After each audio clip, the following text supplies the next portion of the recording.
Ladies and gentlemen, welcome to the final lesson of the top 10 marital problems, how to recognize and resolve them. This one hits on such a large subject because it could be a lot of different things that causes conflicts or past issues which are affecting the day-to-day. But the theory on how to resolve them still stands the same. So that's why we're going to be doing unresolved conflicts and past issues in marriage, how to address and heal from old wounds. Ladies and gentlemen, my name is Tom Cockrell. I'm officially an accredited marriage and relationship coach with the Coaching Masters and the International Coaching Federation. And if at any point you enjoy the video, then make sure you leave the thumbs up button and hit the subscription. I would certainly appreciate it. Let's get on with the presentation, shall we? So, understanding unresolved conflicts in marriage. So, unresolved conflicts and past issues can create ongoing tension in marriage. When problems are not addressed, they build resentment and erode trust over time. Again, it depends on what the conflict or the past issue is. It could have been cheating, it could have been undermining at a public event, it could be a family problem which they've taken very personally, but they all have the same problem. They all will erode that trust over time. They will eat away and dig at it and dig at it and dig at it if it gets left unresolved. So what you want to look out for, the common causes of unresolved conflict, are avoiding those difficult conversations. So if you found, there is a conflict or an issue that you're trying to address to your partner and they keep trying to avoid that conversation because it's a difficult conversation, no one wants to talk about it, it's uncomfortable, then you'll notice that people are avoiding the difficult conversations.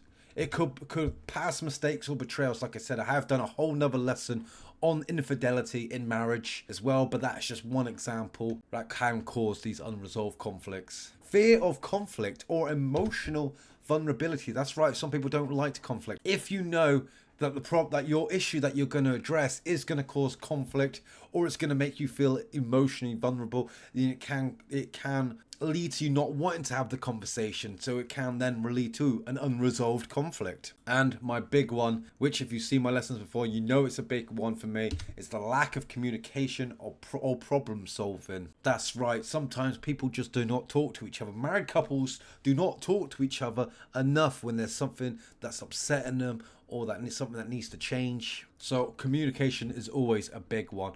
Holding on to grudges or resentment, exactly, this sort of goes hand in hand with the past mistakes or betrayal, but again, it could be a grudge, even about not so much about a mistake or as big as a betrayal. It could be about the little things that have built up over time and we just cannot let go. So what effects can this have on your marriage? Well, it can lead to emotional distance and disconnection. You go into frequent arguments and avoidance of the issue at hand, which leads to increased stress and tension between partners and affects the trust and intimacy within your marriage. So if you're at home right now watching this video and you have a bit of an unresolved conflict going on with your partner and these effects are currently hitting on your marriage, then don't worry. We're going to go on how to resolve and tips on resolving them right now. If you're watching this video, then well done you for taking positive action towards your relationship,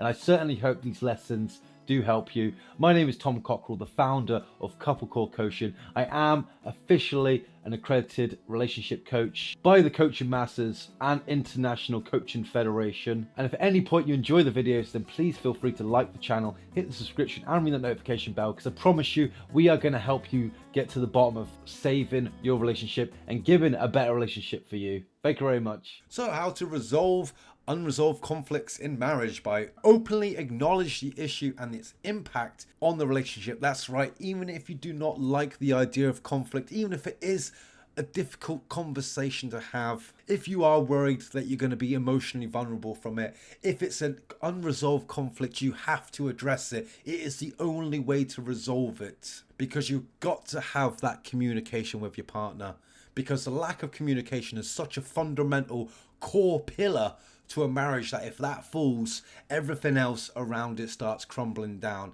So you have to find that inner strength to acknowledge the issue with your partner. Whilst you do that, don't forget to create a safe space for open and honest communication. That's right. We just have to be open with each other. You got to remember, your partner, your wife, your husband is your team. You are a team. You are united together. You have to sort of create that safe space where you can be open with each other and address the issue and move forward from it. And when you're having these conversations, you want to focus on understanding rather than blaming. You're right. You want to know that there is an issue. We know there's an issue. We're not going to throw the blame game, because whatever's happened.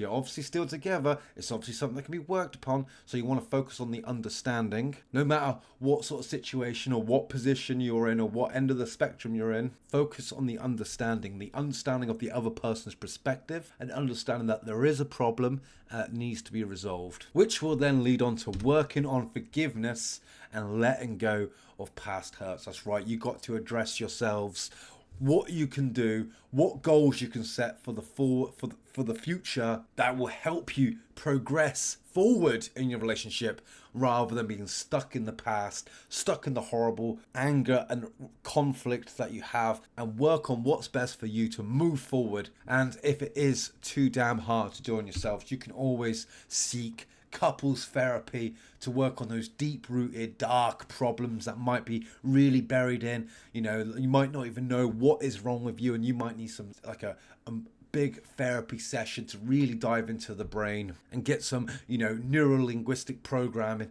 in there to sort of focus on moving that negative energy outwards and pushing it forwards. Now, tips for better communication. Now, I love communication. I've said it over and over again throughout these lessons. Communication is an absolute pillar.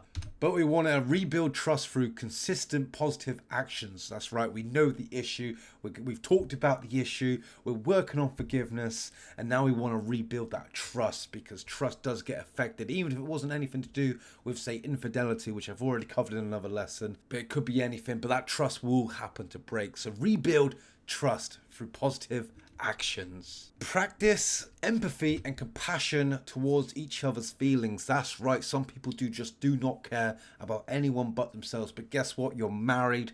You have to really have that empathy and compassion to what your partner's feeling.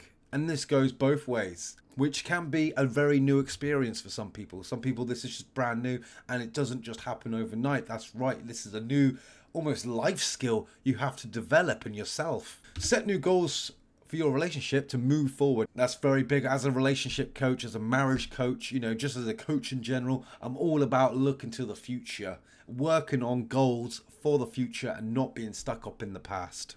Create a plan for addressing conflicts in a healthy way. The beautiful thing about this information that I'm sharing with you is, once you sort of think, oh shit, you're right, that is exactly right, and this helps you, that's it, the theory works. So if you in the future have something that you think, right, that's going to eat away at me, you'll know to communicate and share, create that safe space that you can talk openly, try to understand each other's perspectives. So create that plan, again, down to you as the individuals about what works best for you, and focused on the present and future, and not just the past, because the past is important, but the present and the future is absolutely key. We have to keep moving forward. So ladies and gentlemen, thank you so much. If you have any questions, obviously there is so many things that can cause those unresolved conflicts and traumas that I just wouldn't be able to get every single scenario down into one single PowerPoint. But if you do have any burning questions, then feel free to drop me an email, leave a comment. My social handles are all in the description as well. You can I'm more than welcome to private message me. And of course, if you did enjoy this video and it does help you, then make sure you leave the thumbs up button, hit the subscription. Make sure you check out the top 10 marital problems playlist, which will be carded in this video. There are going to be lots of different scenarios. It is the top 10 for us married folks that's gone wrong or will go wrong. So it's been an absolute pleasure. Thank you so much for giving me your time, and keep your relationship happy. Ladies and gentlemen, I'm Tom Cockrell. Thank you very much.